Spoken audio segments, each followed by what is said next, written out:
नमस्कार शेतकरी बंधूंनो आणि भगिनींनो, आज आपण जाणून घेणार आहोत बायोचार म्हणजे काय आणि ते तयार कसे करायचं। बायोचार म्हणजे जैविक कोळसा जो मातीची सुपीकता वाढवतो आणि पाण्याची धारण शक्तीही सुधारतो। बायोचार तयार करण्यासाठी लागणारे साहित्य: सुकलेले पीक अवशेष, झाडांच्या फांद्या, गवत, लाकूड फाटा। सर्व साहित्य अशा प्रकारे तयार केलेल्या मोठ्या लोखंडी पात्रात टप्प्याटप्प्याने टाका। बाहेरील बाजूने आग लावा। तीव्र ज्वालेमुळे साहित्य हळूहळू कोळशात रूपांतरित होतं। साहित्य जळून कोरडा कोळसा तयार झाल्यावर आग विझवून थंड होऊ द्या।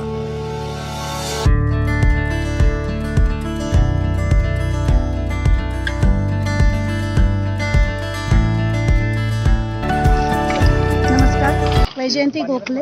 हे आपल्यासमोर जो तयार आहे, जो बायोचार तयार होतो आहे, याचा बेसिक फायदा हा आहे की तुमची सॉइलची हेल्थ चांगली होते, जमीन तुमची चांगली होते आणि तुमचं उत्पन्न पण वाढतं ह्याच्याने। आणि हे सगळं पर्सेंटेज जे आहे आपल्याला शेतीच्या फायद्यासाठी आहे।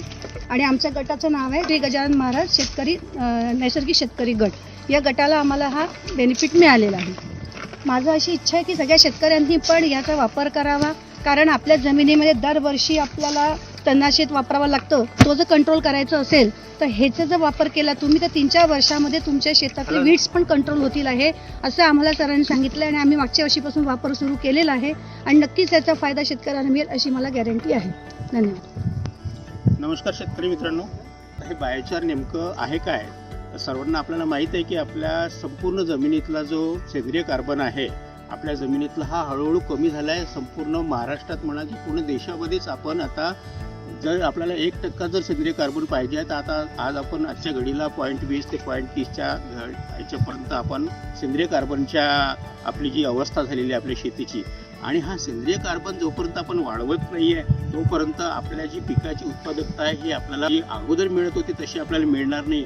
माझं शेतकऱ्यांना आव्हान राहील की दरवर्षी जे आपण शेतातलं आपले जे कापसाचे दसकट असो किंवा इतर कुठल्याही पिकाचे जे आपण अवशेष आहेत ते आपण असे उघड्यावर जाळतो आणि त्याची नुसतीच राख होते, पण ती राख न करता त्याला जर या पद्धतीनं जर त्याचं बायोचार तयार केलं, बायोचार म्हणजे दुसरं काही नसून त्याचं अनएरोबिक कंडिशनमध्ये जे ज्वलन करतो आपण आणि फक्त आपल्याला कोळसा पाहिजे आहे त्याच्यातला, आणि हा जो कोळसा आहे म्हणजेच तो कार्बन आहे आणि आपल्याला जमिनीतलं कार्बनच वाढवायचं आहे आणि कार्बनमुळेच आपली सगळी जमीन ही सुपीक होणार आहे। तर हा एक वेगळा प्रकार आहे बायोचार निर्मितीचा। जेव्हा आपण 500 ते 600 किलो आपण जेव्हा काडी कचरा किंवा बायोमास टाकतो त्याला जाळून आपण 200 ते 250 किलोपर्यंत आपला हा बायोचार तयार होतो। आणि हा तयार झालेला बायोचार आपल्याला सरसकटच जमिनीत न वापरता त्याला आपण कंपोस्टमध्ये किंवा गांडूळ खतामध्ये मिक्स करूनच 50% जर आपण मिक्स करून वापरला तर आपल्याला नक्कीच हा आपल्या शेतातला सेंद्रिय कर्ब वाढवण्यास मदत करणार आहे।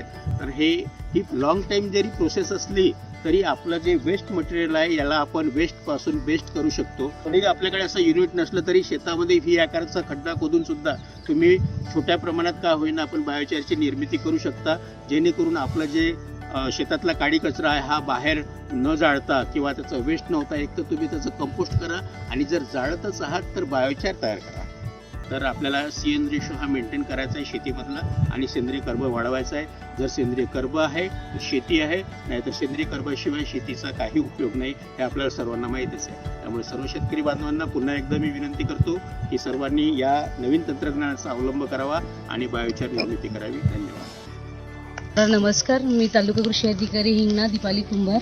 तर आपण आताच वैजयंती गोखले मॅडम जे आहेत गजानन महाराज शेतकरी गट, तर त्यांना अंबुजा फाउंडेशन मार्फत आणि कृषी विभागामार्फत जो काही आपण इथे बायोचार युनिटचं एकदम प्रात्यक्षिक घेतलं होतं, याच्यामध्ये निश्चितच यापूर्वी पण आपण गावामध्ये जे काही वेगवेगळ्या सभा होत्या त्याचप्रकारे आमचे उपकृषी अधिकारी, सहाय्यक कृषी अधिकारी, मंडळ कृषी अधिकारी, अंबुजा फाउंडेशन, CICRचे शास्त्रज्ञ मान्य मणिकंदन सर यांचं मोलाचं मार्गदर्शन मिळालं आणि शेतकऱ्यांना उत्स्फूर्त कापसाचे जे काही धसकटं होते तर त्याच्यापासून अंदाजे 200 किलोपर्यंत आपण बायोचार निर्मिती केलेली आहे आणि याच्या वापराबाबत शेतकऱ्यांना मार्गदर्शन करून निश्चितच याचा फायदा होईल। तर माझं सर्व शेतकऱ्यांना आवाहन आहे की जास्तीत जास्त शेतकऱ्यांनी याचा अवलंब करावा. मातीचा पोत सुधारण्यासाठी याचा निश्चित फायदा होईल.